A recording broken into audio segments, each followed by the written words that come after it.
Hey guys, want to thank you real quick for watching before we get going. A couple issues today. One, the audio was a little funky, and I clipped off part of the screen. I did this at like 7 in the morning on Sunday morning after being up till 1. So, few growing pains, but we're getting better each week. Thanks for watching.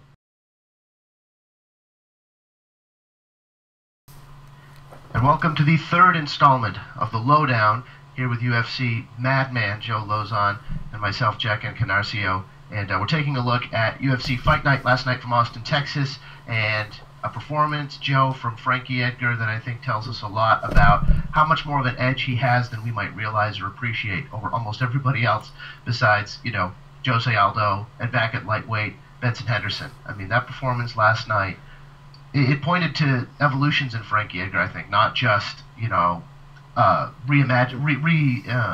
engaging with what's so great about it. Just overall impressions to get us started, and we'll probably glean a lot of talking points from there on why Frankie Edgar was so effective. You know, I'm always impressed by Frankie. You know, unless Frankie's fighting my boy BJ, I'm always pulling for Frankie. Always super exciting, always working to get better. You know, they said during this fight, I think they say just about every fight, about how, you know, Frankie's one of those guys, he's right back in the gym right after the fight. You know, 7 days, week after, whatever it is. Obviously, you got to heal, but always right back in the gym, always working on getting better. I think he really puts a lot of time into every aspect of it. You know, black belt jiu-jitsu looked great. Great hands, great takedowns always.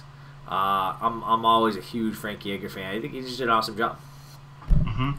16 guard passes from Frankie Edgar in this fight. A personal high for him, and up there with, you know, in a single fight, just about anybody ever. It's like 4th highest, I think, of a particular fight in UFC history. What is it about his guard passing? What are you noticing in the subtleties of how he's moving when he gets a fighter on the ground that makes him so effective there? For me, the big thing is that he's not set on one thing. Like, whether it's takedowns or it's stand-up, or it's, you know, ground. You know, he has tons of variety in everything he does.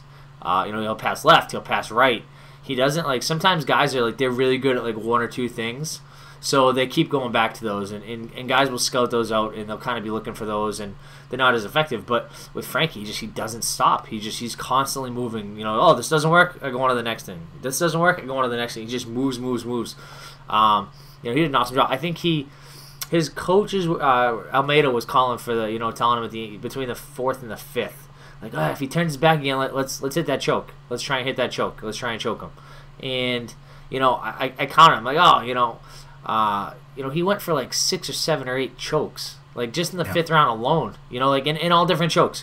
Went for a guillotine here, went for a guillotine there, went for an arm triangle here, went for a Darce here, went for a crank here. It's like just tons and tons of variety. And I think that's part of the reason why he's so effective. He's got, you know, he's not forcing anything, that's how jiu-jitsu should be. But he just applies to everything: stand-up, wrestling, jiu-jitsu, everything. It's awesome. Well, to have that kind of variety in your submission techniques, I mean, I imagine you have to train a particular way. You have to not always be playing to your strengths in the gym, because, you know, once you develop, like, I think of Ronda Rousey, you know, and while her competition level might not be as attuned to submission defense as Frankie's is at 145 and 155, eventually you develop like a specialty. We've talked about it on the show, how there are your go-to submissions that you feel like you have a deeper understanding of, that you could pull off better than anybody else. How do you possibly develop a game then over the course of a career where you can threaten with such a variety of different chokes, and not, even if you want to, go back to your bread and butter over and over again in 1 or 2 submission attempts? Speaking from experience, I find that I work on different things. I work on new things when I either get bored or I get hurt. So, like, you know, so I used to always pass going to the left when I was passing guard. It was habit. You know, like, I'm a little more comfortable going left, so I would pass left. And then I had ACL surgery, and I really couldn't drive my right knee through. I couldn't do it. Like, I couldn't put the pressure with my heel to my butt. So I was kind of forced. Okay, I have to pass the other direction. So that kind of got me passing the other direction. Now I pass both ways just as well. So that happens sometimes. It's, you know, injuries and stuff. But a lot of it comes down to, you know, kind of just like developing like individual games that you're gonna work on. Like, I know, like, from me, like when I first started grappling, like, I had terrible position, I had terrible takedowns, I had terrible guard passing. but I had really good footlocks. So I got really, really good at trying to footlock people, and I sucked at passing the guard. I was terrible. So I focused on footlocks. Then I got really good at footlocks, so I got bored with them. So I started going to something else. Then I started working on, top control and really smothering people. Then I started working on getting really good at sweeps and submissions off my back. Then I started getting good at this, and then I started getting good at that. And it really comes down to, if you try to get good at everything all at once, it doesn't work. But when you try to really focus in and really, focus on a very, very small, kind of like a small subset of moves. Okay, I'm going to work on this arm drag, and I'm going to work on taking the back, and I'm going to work on this sweep, and I'm going to work on this. And you come up with like a 3 or 4 move set, and you just drill it to death. Every single time you roll, that's what you're doing, and you do that for months and months and months, maybe a year, with like these 3 or 4 moves. But then, 2 years later, now you've got, 12 or 15 moves that are like your bread and butter. You have so many reps of those moves. And Frankie's been at this a long time now. I just got his black belt in jiu-jitsu. I had tons. Like I think he's now 3rd in most time in the UFC. So it's, he's been around for a long time.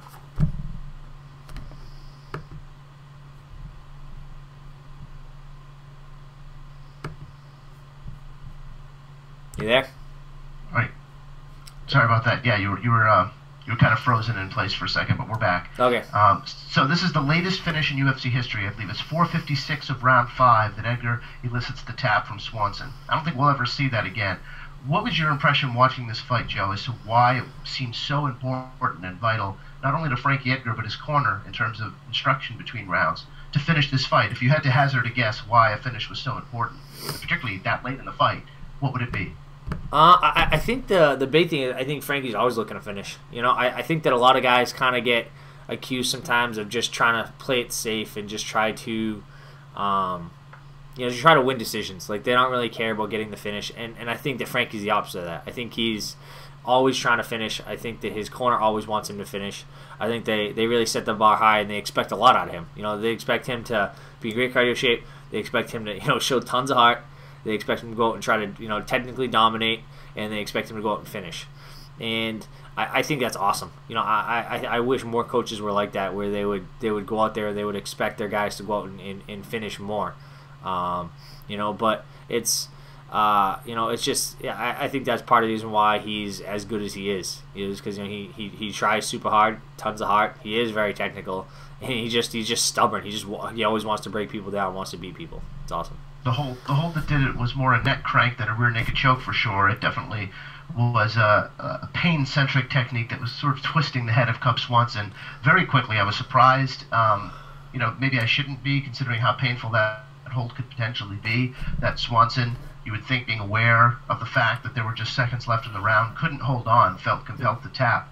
Talk about what it's like to be ensnared in the particular variation that Edgar slapped on to close the fight. So that's kind of like we call it like a bum rear naked choke. It's like it's not a choke, it's more of a crank, but it is super painful. I mean, I've seen guys get their necks really messed up. I've seen guys, get like jaws like really, really sore, dislocated almost. So it is really, really painful. Thinking about it, I mean, you always want to think if you're in that situation like you wouldn't tap. But if you're Cub Swanson, you've been dominated all 5 rounds. There's 5 seconds left. You're caught in like a crank kind of choke thing, which he was there because he was taking chances, which I really, really liked. He knew he was losing. He knew he had to take chances. He knew he had to get up. Like, he didn't get caught in very many chokes at all in the first couple rounds. But then in the 5th round, he finds himself in 6 or 7. Like, and maybe a couple of those are because Frankie did a great job setting him up. But a couple of them are really because Cub was taking chances. Cub was like, all right, I have to get up. I can't sit down here. I have to take a chance. And, it got him in trouble. If I were Cub Swanson, I would like to think that I wouldn't tap at the very end to kind of like a submission there if I thought I could tough it out. But at the same time, I also wouldn't want to go home with a dislocated jaw. So you get beat up for 5 rounds and then you get a broken jaw because you tapped out, and you're going to lose anyways. What's the difference if you tap out with 3 seconds left or you lose a decision? Either way, you lose. Going home without a broken jaw would be really nice. I get all my 5 Guys burgers and food and all kinds of good stuff.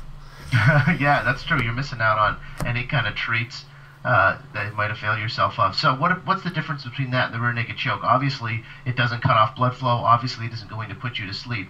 But from let's say the offensive fighter's point of view, when is it advisable to go for that as opposed to the choke? I'd imagine the choke is always preferable, right? I mean, maybe Edgar just saw something that made that more feasible in that moment than a straight choke. So the choke is always the goal, but the crank is usually what happens sometimes. So when you go over the rear naked choke, obviously you want to be under the chin. Generally, you want to have your elbow lined up with the jaw underneath, and basically you're not really pulling your shoulder back as much. For the crank, which is what Frankie did, it was more like this. So you can see the elbow's not in alignment, and you get your hands together, holds it in place, and then it's more about pulling your elbow backwards, and you kind of get on the side.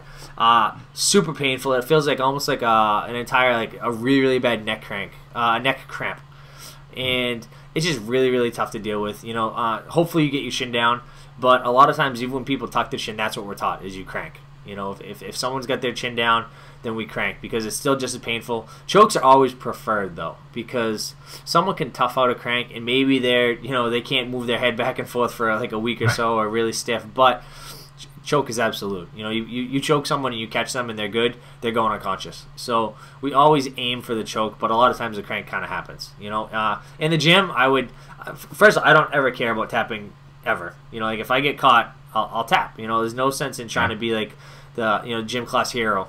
I don't want to tap to a neck crank, so I get my neck all jacked up, and then you're pulling out of a fight, or you're getting hurt, or you're not able to take a fight, or it's just dumb. You should tap. But I've seen some guys, like I said, they'll be super stubborn, and their neck is killing them for weeks after because they don't want to tap. Well, let's talk about how he gets it there in the first place. That is to say, the ground. What is it about Frankie Edgar's boxing and wrestling blend that impresses you? Because he seems to be able to, he seems more seamless than just about anybody in the UFC in switching up really sharp, fundamental boxing, and suddenly he's wrestling at a high level and chaining things together that, he's chaining things together at such a level where you would think he's primarily a wrestler, but right up until that point, he's boxing with the best of them. So that transition game, what do you notice sizing him up and getting guys to the floor? I think the big thing is variety. Frankie, he had great wrestling when he first came in the UFC, and a lot of times you get good wrestlers like that. Sometimes you get a wrestler that they'll have like 1 or 2 takedowns, and that's like their go-to. Frankie seems to have a whole lot of takedowns. I don't know if that's from his original wrestling background or that's just over time he's just built up more and more of an arsenal, but he has great variety in just his takedowns. Then you start talking about boxing and things like that. I think the big thing with his boxing is his footwork. Frankie's footwork is phenomenal. His feet are always under him. When your feet are under you, you can punch, you can attack, you can move left, you can move right, you can come forward, you can do whatever you want to do. You can move your head. So it's great for defensive purposes and offensive purposes. Joe, when you say feet under you, where else would your feet possibly be? What's the opposite of that? I mean, when I'm saying feet under you, I mean feet are good width apart. If your feet are too close together, then you can't move very well. If your feet are too wide, you're kind of stuck. You talk about like old school karate, like horse stance or something like that, where their feet is way apart. You really can't move. You really can't move. So. Yeah. You want to have your feet it's not just it's under you, but it's proper width, proper ability to move. You can step left, you can step right, you can go anywhere you want to go. Very mobile. Al Iaquinta is awesome at this. We talked about this last week, where Al always has his feet under him, and again had a great showing stand-up wise, beating people up on the feet, great takedown defense, great takedown offense. You can do everything when your feet are under you. Once you get out of position a little bit, that's when takedowns kind of open up. So he's mixing in great boxing. It seems like he made Swanson miss an awful lot, especially compared to the 6-fight win streak that Swanson was on, hitting kind of fadeaway knockout shots against Ross Pearson, making adjustments mid-fight and getting Dennis Seaver to pay down the line, even though he wasn't necessarily finding a home for his hands early. That was Cub Swanson's big evolution, was that he was finding his mark. He was directing his punches in such a way that they couldn't be denied. All of a sudden, it seemed like he was just a sharpshooter out there at 145. I picture, when I think back on last night's fight, a lot of punches whiffing and Edgar being nowhere near them. Is that one of Edgar's true calling cards? Is that it's not just that he's hitting you and attacking you from all angles, but he finds a way to do that, plus make it very difficult to hit him back. Yeah, I mean, absolutely. And again, comes down to his footwork. His footwork is awesome. I think that like they were talking about before the fight, about how Cub Swanson was saying how he used to spar, and you have guys that were faster than him, and he'd get beat up a little bit, and then as time's gone on, he's become much faster, and he's done a better job with things, and and now he's caught up and he's doing good, and he thought he was going to surprise Frankie with his speed. But before I saw the fight, I was thinking, oh my God, I don't think that's going to happen. Like I think Frankie is deceptively fast. I think people don't really realize like how precise he is with all of his movement, with his feet, his hands, his head, everything, and how quick it all is. And it's very, very fast. And and I think that's exactly the way it went down. I think that Cub thought he was gonna be hanging right there with Frankie, and I felt like Frankie was days ahead of him on everything. Yeah. I think Cub's corner was saying that oh, you're killing him on the feet. You just got to stop takedown, and I felt like Frankie was killing him everywhere. And I love to watch Cub fight. I think he's awesome. I think he always brings it. Really well rounded. Always has great fights. But Frankie was just way ahead of him. From the opening bell. Do you see any bright spots at all for Cub Swanson in any of the rounds? Actually, one of the judges in Texas that night gave the first frame to Cub Swanson, which surprised a lot of people. Did you see any bright spots for him? Not really. I mean, I think that like one of the announcers said in like the first round about how like, oh, Frankie made Cub miss, and like there was almost like it was like, well, he didn't hit him with one. It's kind of like, I don't know, like I felt like Frankie had the entire fight. I felt like Cub was definitely in there. Cub hit him with a couple of decent shots, but it's a fight. You're gonna get hit. Like like Frankie was never wobbled. Frankie was never in trouble. Like for me, I thought Frankie had like they were doing like they're tracking like the top position control and stuff like that, and Frankie was in top position for like almost 15 minutes of the fight. So like you're talking like for 3 minutes of every round on average, he was in top control position. And he took about a minute. And just getting blitzed. It's not just laying there. He is just under fire. Absolutely. He's landing big shots. He's attacking submissions. He's passing. He mounted him a number of times. He took his back. He's absolutely blitz is the perfect word. He is blitzing him the entire time when he's on top. And so he spends 15 minutes of a 25-minute fight on top blitzing him, and then on top of that, he's still hitting all his takedowns. He's still doing landing tons of punches. Significant strike was like double or triple, something ridiculous. Frankie's an animal. Yeah, I mean, here's what I got to ask you. How does he keep Cub Swanson pinned to the mat like that, yet be so dynamic? Because as a layman watching the fight, as I watch Edgar work from half guard, I can't really tell what it is that's keeping Cub Swanson pasted to the floor like that. What is it that Frankie Edgar's doing that prevents Swanson, who's actually quite good at scooting his hips and getting up, from moving at all, while Edgar's being so active and in theory at least opening up all these chances to move around and squirm and get up? Cub actually did a great job when he was on his back when he used all his butterfly guard. So, but butterfly guard is great because you're using both your shins on the inside of their thighs, and you can push them away, you can pull them on top, you can bring them left, you can pull them right. So you can kind of really upset their base quite a bit, and then you scramble up to your feet. And Cub did that a number of times. He still probably got up 5 or 6 times at least throughout the fight. So he did a great job with the butterfly guard. Now, half guard is not so good because when you're in half guard, we always talk about having one leg in, one leg out. So the nature of it, you have, if I'm on top, I have one guy's leg between my legs, and I have one leg outside. When he's on bottom, he has his legs are outside and straddling my one leg, and then I have one leg that's outside. So you always have one in, one out. And if you're the guy on top and you can really lock in that leg that's in the middle, that inside leg, it's really, really tough because you can never ever drag it out, so you can never get back to your feet. You're constantly it's called like I think in wrestling it's called like a hip heist, where you would post on your right hand, you would post on your left foot, so your diagonals, and then you would drag your right leg out.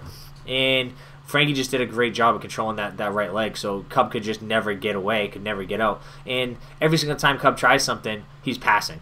Frankie's working to pass. He's working to mount. He's working to hit him with elbows. He's attacking with chokes. It's again, the variety all comes down to just really keeping Cub really uncomfortable and never really letting him find a groove and letting him really find any kind of safe spot. It's just you being attacked. And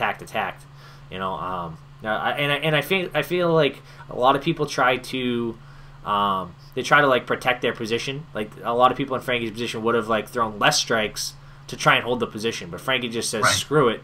And the best defense is a good offense. And he just keeps attacking, and Cub never gets going. Yeah, I mean, if you're confident that you can string together things in response to your opponent's actions, then that's great. You want to prompt those responses, right? I mean, when you talk about pure sport jiu-jitsu, we just saw at Metamoris last night as well, and a lot of high-level grappling. That's the idea. When you don't have punches in your at your disposal, and you don't necessarily have the kind of wrestling and clinch work that's allowed in mixed martial arts or makes any sense in mixed martial arts, you want to do things to coax action and movement, right? Whereas in MMA, I think a lot of times there's an equal premium on not coaxing reaction, on just keeping guys in your lane, as opposed to being confident enough that, yeah, go ahead, react, because I'm ready. Yeah, I mean, like for us, like every fight camp, like I'm pretty comfortable no matter where the fight goes, but we always try to, we try to come down with like some kind of lane that we want to follow for the fight. Whether it's okay, we want to get in this position, or we want to kind of favor the fight towards these couple positions, and we're going to work on these couple submissions. And you try to put in a lot of reps on those positions, and you try to steer the fight to where you have all those reps. Just because everything is fresh, everything is good, you try and come up with the best game plan, and that's generally how we go about things. But it doesn't always go the way you want. What's the old Tyson quote? Like, everyone has a plan till they get punched in the face.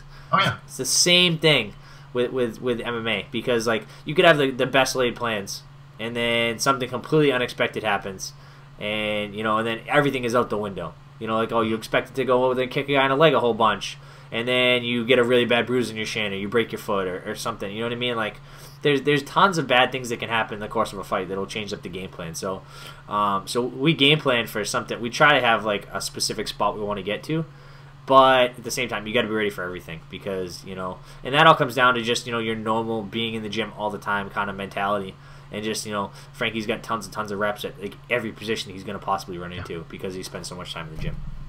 Now, back to how he was able to keep Cub Swanson pinned to the ground for so long. A lot of that work came from half guard. It seemed like, in trying to pass, although he did get mount, he was quite satisfied with half guard. That seemed to be a great position. And I think in general, we as MMA fans are told that half guard is pretty much a more effective position than being inside full guard, or it's actually quite preferable if you plan on really punishing your opponent on the ground. What is it about half guard that's so effective, that allows you to work so well? Well, half guard is good for a couple reasons. One, being what we talked about before, like people can't scramble, they can't get up. Like when you have that inside leg trapped, they really can't like drag it out. Like you can really keep them there and make it really, really difficult. If I'm fighting a wrestler, I prefer half guard, because even if I get side control or something like that, just strong wrestlers are explosive. They're good at getting back up to the feet. They're good at fighting off those takedowns. They're very, very good at like kind of getting back up to the knees and getting away. And if I keep them in half guard, I can generally keep that leg. I can control that leg. They can't get away, and then you can attack and you can do whatever you want to do from there. Ground and pound and all that kind of stuff is so much better in half guard, because you don't have to worry about any kind of triangles. You don't have to worry about any kind of arm locks. The guy on bottom is very, very limited in what he can actually attack with.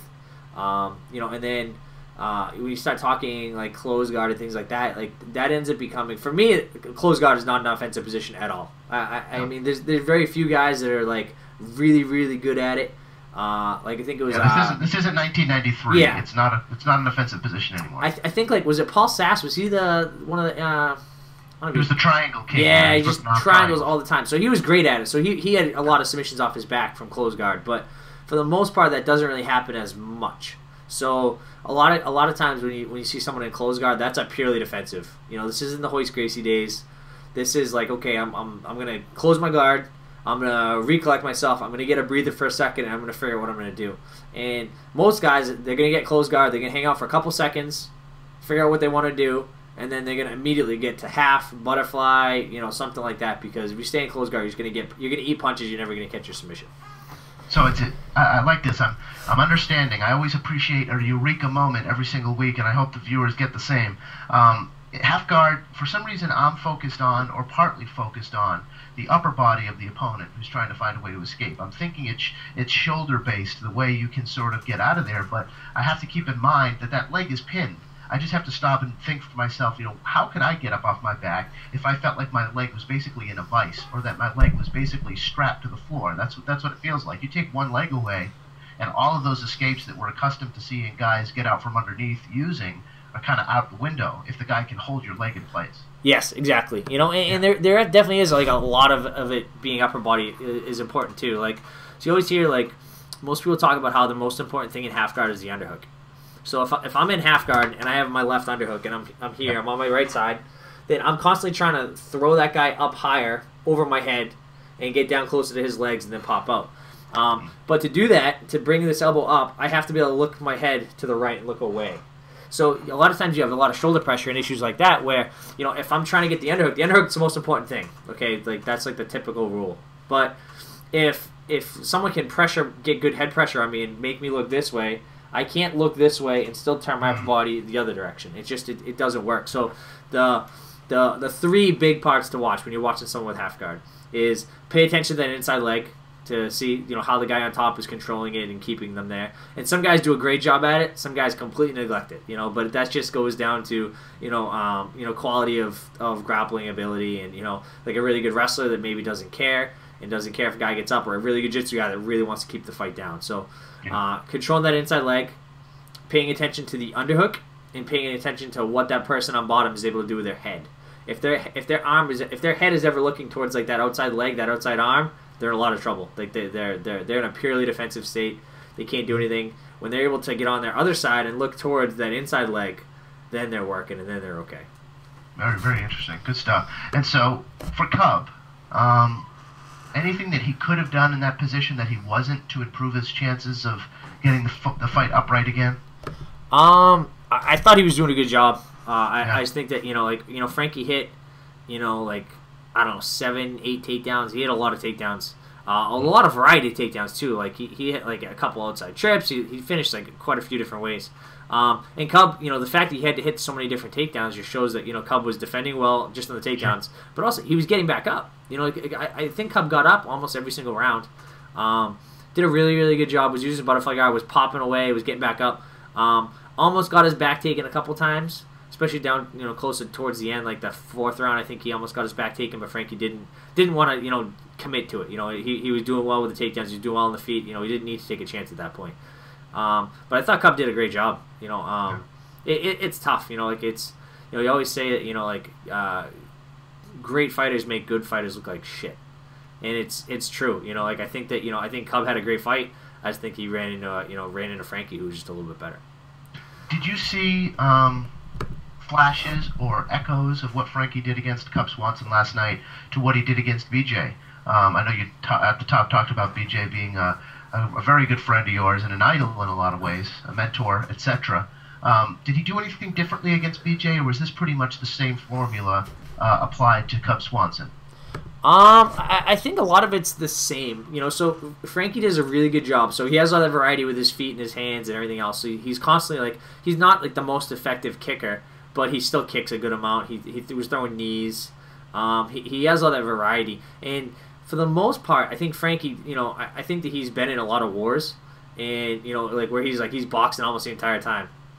I think these last couple fights, he's really been focusing more on, okay, use our hands to set up our takedowns, and then once you're on the ground, you know, if he's on top, or I'm on top, or anyone's on top, if you're on top in half guard, you're getting the best of the exchanges with striking and things like that. So I think that he's using his great stand up to, you know, kind of act like a tool to get the fight where he wants it, as opposed to before he was trying to use his great stand up to try and win fights.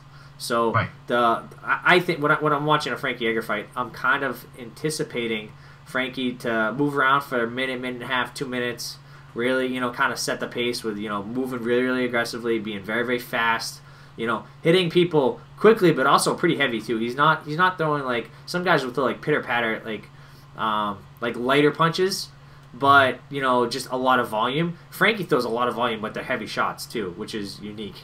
But then he sets up his takedown. You know, he within, you know, a couple minutes he's working for takedowns, and maybe he's not hitting him immediately, but he's working for it. You know, like they were talking in the first round about how Cub was having a lot of success defending takedowns from Frankie, and that comes down to like a balancing act. You know, Frankie throws punches and then he shoots a takedown.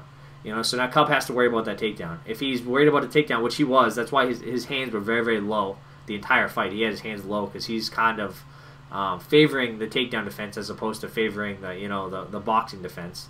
But Cub kept his hands low, gave Frankie some trouble early on. Like I think Frankie shot like 2 or 3 takedowns early on and didn't hit him until he hit like the 3rd or 4th. But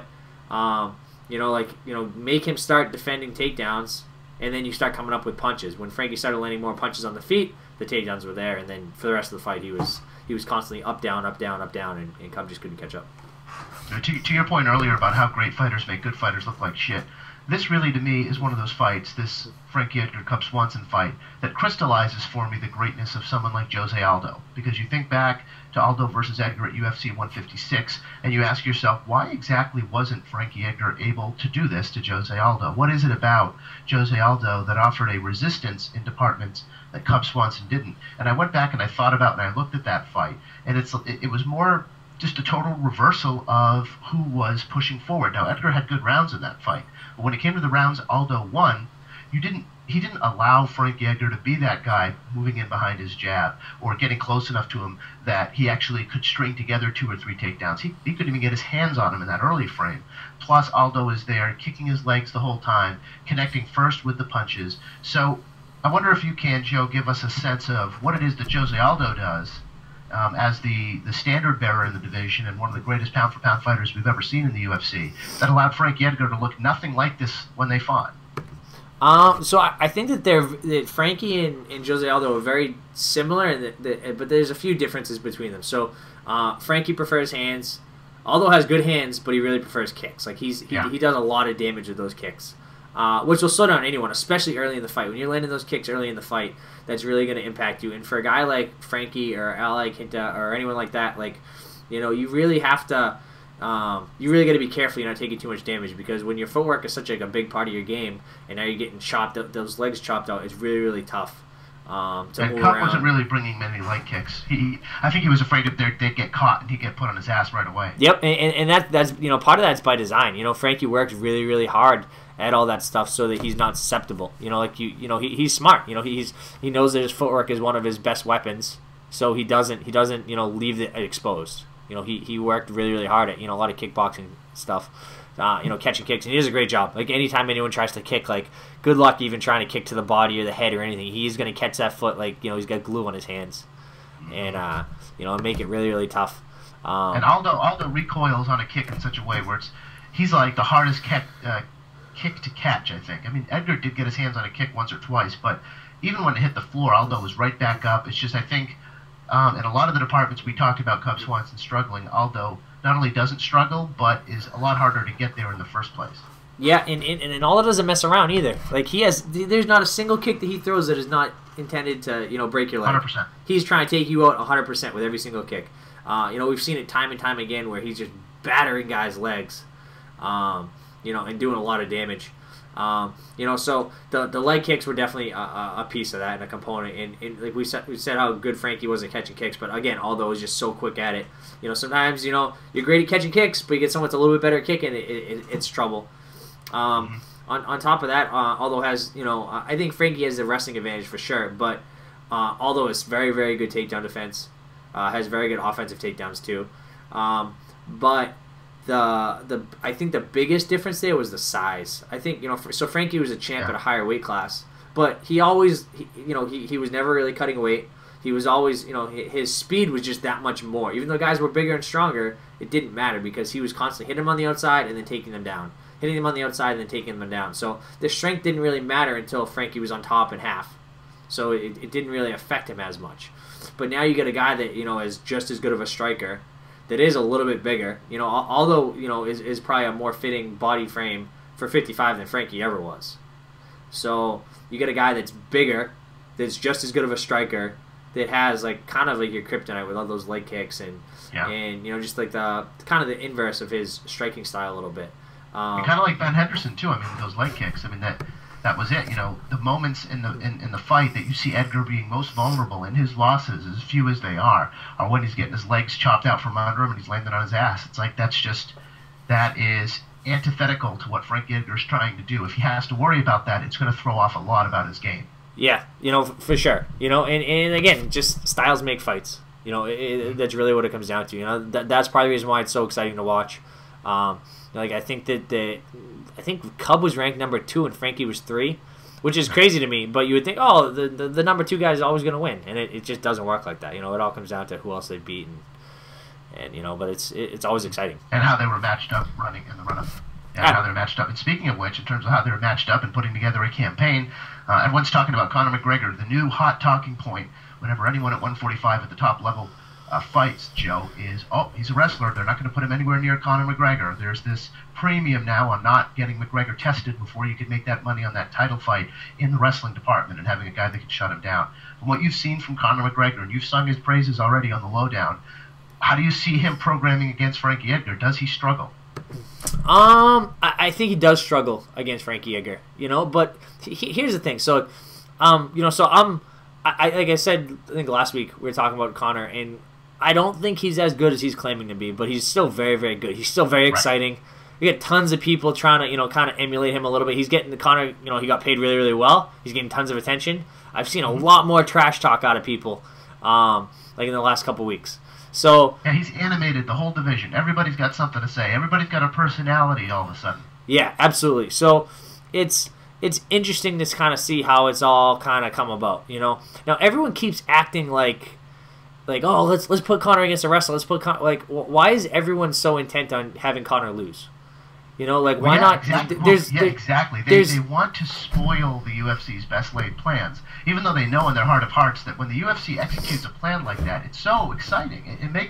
It lifts all boats. You know, it makes the fights more exciting. Everybody wants to see McGregor go for the title, and then I think the contrarian part of the MMA fans' DNA then comes out, like, well, come on, y'all. I mean, you know as well as anybody, Joe. I mean, you fought your whole career. There's a premium for some reason in the MMA space and the MMA fan space on not tearing you down, but on having something that you can punch back with when you start to sing the praises of a fighter. And for Conor McGregor, that's going to be it. And it's this fun kind of thing where it's kind of like, oh, it's Dana doing it, or it's Lorenzo, or it's Joe, or it's Sean. They're not giving him the wrestler. It's just, I don't know. It's just that instinct to say you're not that great. It's just never going to go away in MMA.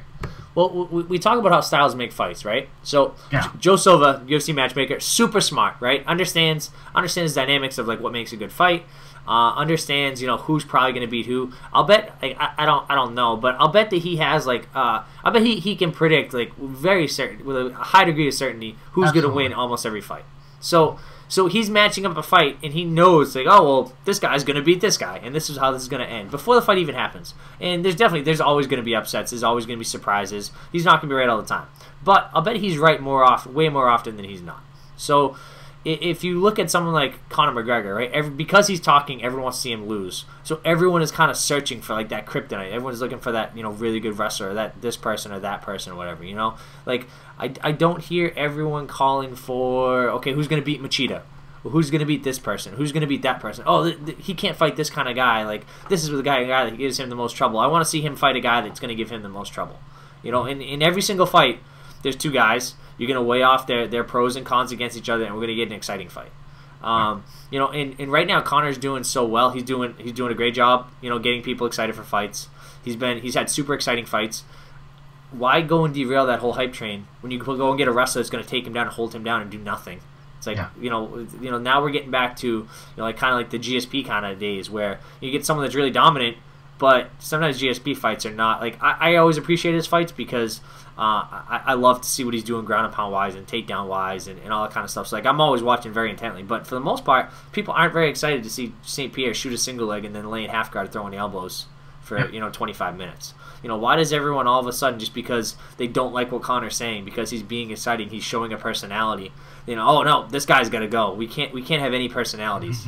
You know, and I'm kind of a stick in the mud when it comes to that. Like, I try to keep it like pretty respectful and quiet, and you know, like, I'm not trying to like call people out and be disrespectful and stuff like that. But honestly, like, when guys are disrespectful, I do care about watching them fight more. Like, I will never miss a Conor McGregor fight.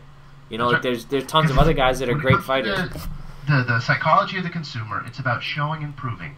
It's about making me think that there's a reason to think that you have something on the line from an ego perspective, first and foremost, when you step into that cage on Saturday night. That there's a reason that you're putting something on the line. And it isn't necessarily a win streak.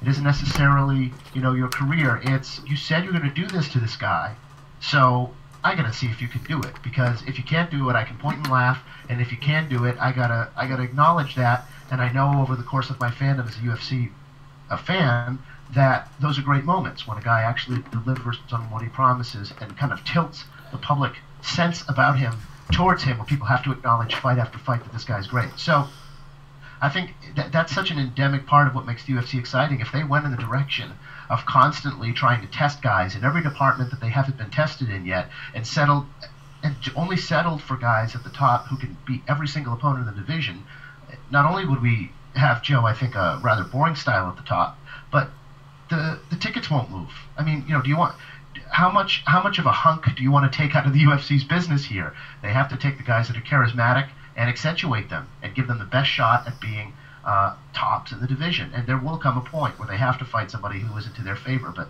you give them those kind of fights, rather, those kind of tests when they're at the top of the mountain, not when they're climbing.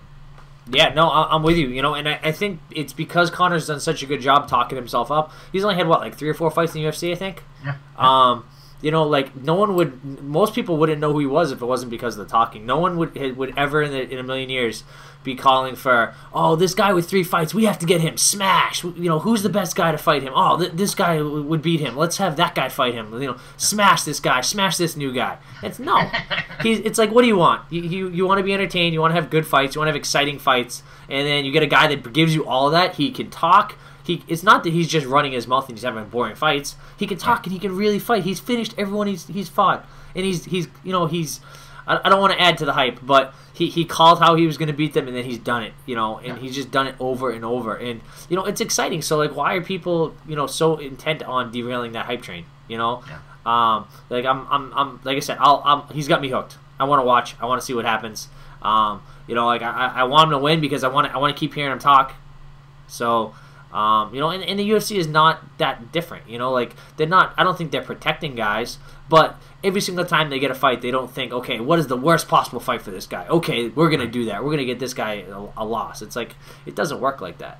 Especially if a guy has a spark. I mean, those guys are needles in haystacks. They are not a dime a dozen. Guys who really can move the needle, guys who really can engender and stoke passion in the fan base, bring new people to the table who might not necessarily be interested in the current slate of fighters, and get you invested in whether they win or lose.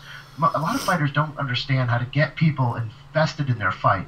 It's either you care about me as a fighter or you don't, and I'm fine with that either way. No, you shouldn't be. Your obsession should be making people who don't care about you care about you. Yeah, no, I'm with you. And going back to like the whole styles make fights kind of thing. Like this goes back. So I had a conversation with Joe Silva not long ago, and we were talking right after the Chiesa fight, and we're figuring out what was going to go on. It was when we were talking about the Diego fight, and he told me great fight, congratulations, blah blah blah. We're talking about the Chiesa thing, and we started talking about. Somehow we started talking about rankings or something. I asked him, like, does the rankings make your job easier or does it make your job tougher? And he explained to me about how, so, like, he could have 2 fighters. They're going to have the most unbelievable fight. This is before rankings, right? And he could tell you for 15 minutes about why it's going to be this amazing fight. And he could detail it and get you really, really excited if you would listen for those 15 minutes, okay? And most people aren't going to listen. Like, they're not going to listen. But now you say, okay, the number 2 guy is going to fight the number 3 guy. You're like, oh, this is awesome. You show it with a graphic on a screen, okay, and people are excited, okay. So it's awesome for a fan's perspective because you can sell them on the fight like right away. It's awesome. It's really, really good. It's a great tool. But it sucks for dealing with fighters because the number 2 guy always wants to fight the number 1 guy or the champ. He never wants to fight the number 3 guy. The number 3 guy always wants to fight the number 2 guy, but never wants to fight the number 5 guy. And it's really like. Putting a number on it is really the exact same way it works for styles. Conor probably doesn't want to fight a great wrestler. He wants to fight good stand-up guys.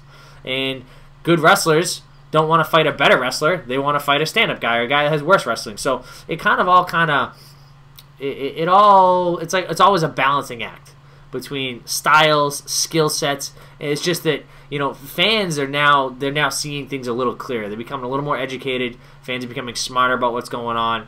They're seeing that, okay, maybe Conor hasn't been tested yet, and because everyone's talking, the sheer volume of people talking about it, more people are hearing about it, more people are reading about it, there's more articles about it, so people kind of want to see Conor get smashed. It's like, oh, it's kind of like bandwagon hopping. It's like, oh, we want Conor to fight a wrestler. Like I'm sure there hasn't been like petitions and stuff like that. Like, oh, Conor McGregor needs to fight a wrestler. But it's interesting, kind of like how the balancing act has always been, but people are just becoming a little more aware of it. Absolutely. Well, all that said, Joe, does Frankie Edgar beat Conor McGregor or not? I think Frankie does a great job against Conor. It starts on the feet. Conor's going to have a big reach advantage. Conor's really long. I don't know what the exact reach advantage would be, but he's just really lanky. And I might be wrong. Maybe the numbers aren't off by that much, but Conor seems like he has a lot more reach. He's got great footwork too. He's got different footwork too. Like Frankie's like very like in and out, kind of like boxer-ish. Conor has got all kinds of crazy stuff. Like he's like tapping his feet to the ground and slapping his heels and like doing all kinds of craziness. I think it would be kind of tough for Frankie to kind of find get in that groove. Like Frankie likes to find that groove of like the in and out and really kind of set the pace. I think it would be kind of tough to set that pace against Conor. But I think once he started hitting takedowns, I think he would do very, very well. And finally, Chad Mendes, because it seems like the way the calendar's working, with Conor actually fighting on the 18th of January, Edgar sitting around until then, that you might actually go with Mendes next and then determine who faces off against the McGregor-Seaver winner, or, if Seaver wins, maybe the whole picture changes. But how do you feel about an Edgar-Chad Mendes fight? Because I like that a lot, the more I think about it. No, I think that'd be a good fight. I think Frankie has a big advantage on the feet. I think that Chad is so strong and such a good wrestler. But at the same time, Frankie was out there stopping Gray Maynard on takedowns and taking down Gray. And I think if Gray fought Chad Mendes, then Gray would have the wrestling advantage too. So it's kind of a tough one to figure out. I think in like the first like minute or so of the first round, you would kind of have an idea where the fight was going to go. But I would love to see that fight. I think that'd be exciting. Chad always has exciting fights. Frankie always has really exciting fights and seems to just cut through everyone. So I would love to see that. UFC bonus king Joe Lozon, kind enough to offer up his brain here once again for us to pick on the latest goings on at the top level of the Ultimate Fighting Championship. We thank you for joining us for episode 3 of the Lowdown. Joe, any message for the folks before we let them go into their Thanksgiving? No, have a good Thanksgiving. We're gonna try to come to you guys with a new video every Sunday. So we'll hit it again next week. I don't know what's going on. If there's no fight, we'll figure out something. We'll just talk about what's going on in the news. But we'll come at you every Sunday. And thanks for watching.